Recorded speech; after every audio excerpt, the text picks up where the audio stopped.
Hi, and welcome to EXS 540, Research Methods in Physical Activity. I'm going to take a few moments to go through the syllabus as I think it's a really important document for you to familiarize yourself with. It has everything you need in the course that we're going to talk about, including discussions and online conversations, as well as any types of reading or requirements. So let me get started and tell you that my email is, as you can see, spirid@gmail.com. Please send emails or questions to that email. I check it constantly throughout the day, and I'm likely to get back to you very quickly. There are some supplemental readings in this course, including some articles. There's a audio that I'm going to ask you to listen to as part of one of our online discussions, some opinion pieces, things like that. So, and I may throw in some other things throughout the semester.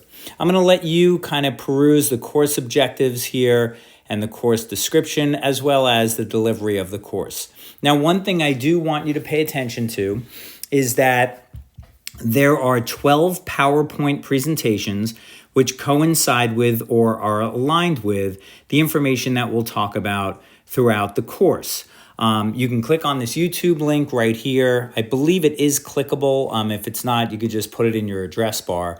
But it will open up the playlist of these 12 presentations. Now, the presentations have audio, just like what I'm doing here. I'm going through a PowerPoint presentation and you hear my voice in the background. It's actually kind of helpful because it allows you to go through the course as quickly or as slowly as you want. And you'll see that there are assignments that are related to some of those presentations, but at least you can kind of go through it at your leisure. Now, I also have some expectations from you. I expect you to be very professional as you guys are graduate students, and I expect you to learn something in this course, because if you don't, then I'm not doing my job. So you'll see that there's information here on how to use Blackboard in terms of etiquette and manage your time, keep track of due dates, which are listed explicitly in this syllabus, as you'll see.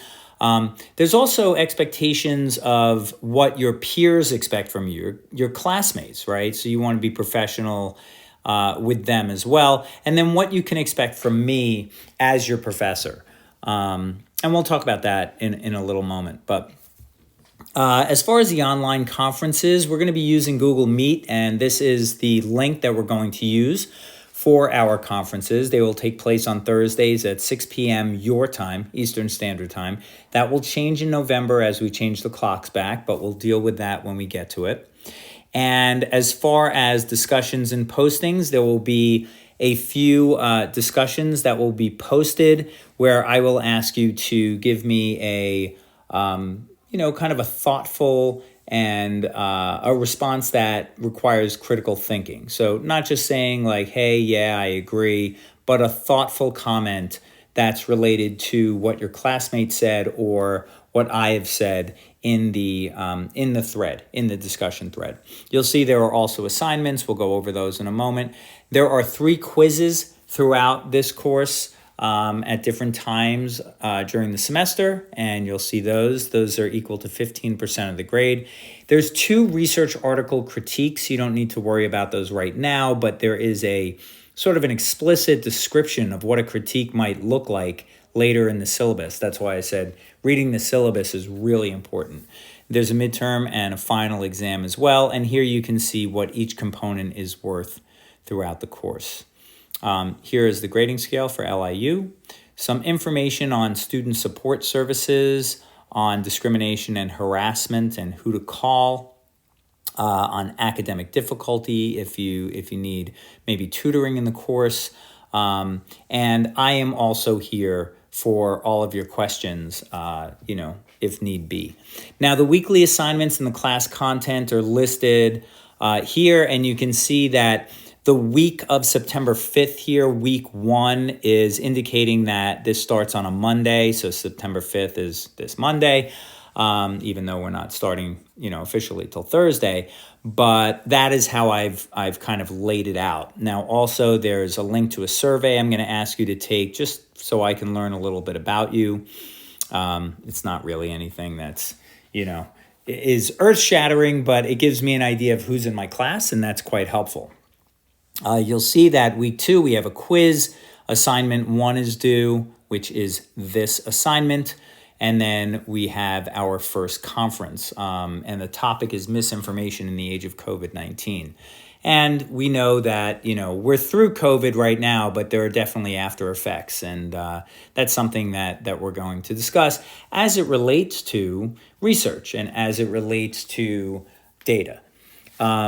So as we go down, you'll see what is being assigned and when the assignments are due. Very sort of descriptive here. Midterm exam will be on October 17th. The critique, which we'll talk about in a moment. The first one is due on week 8. Then we have another quiz, and we go down, keep going, and we end at December 12th, week 15, which is our final exam. Also, some information about dishonesty in academics and plagiarism, which you probably have heard a ton about. And a reference list here of some of the books and articles that have been used to create the syllabus. Now, as far as the research article critique, this is a big part of the class. And the idea here is really for you to be able to break down and dissect research articles in a way that you probably haven't in the past. It's a little tedious, I will be honest, and it's maybe a little bit sort of boring, but the truth of the matter is that if you're going into research or if you're using research in your professional life, you need to be able to break down the article into its various components. And if you get good at that, you can start to read between the lines to see whether or not the research is really worth the paper that it's written on. So there's some specific information about how to do the critique and what the process is that you should be using, how to cite certain information in your critique. And this information has been adapted from these periodicals. There's also a checklist we're going to use throughout the semester as it relates to the various components of the article, like the title and the abstract, the introduction, instruments used, the methods, all of that. So at the end of this course, I really want you to be able to decipher BS research from research that is at least has a nugget of truth to it. And I think that going through these questions here and understanding the various components and how they're presented in a research article or even in a book give you a real leg up on other people where you can make a decision as to whether or not the information that they're putting out there is worth it. Here's a discussion rubric which lets you know how I grade the discussions. Again, I'm looking for well-developed ideas. I'm looking for critical thinking. I'm looking for people to really get into it. There has been a tremendous amount of information about data and big data and research, and more people these days are so into research than have ever been in the past. It's really important that you as a student show me that you care about it and that you can critically think about this particular topic. So you can do that in the discussions.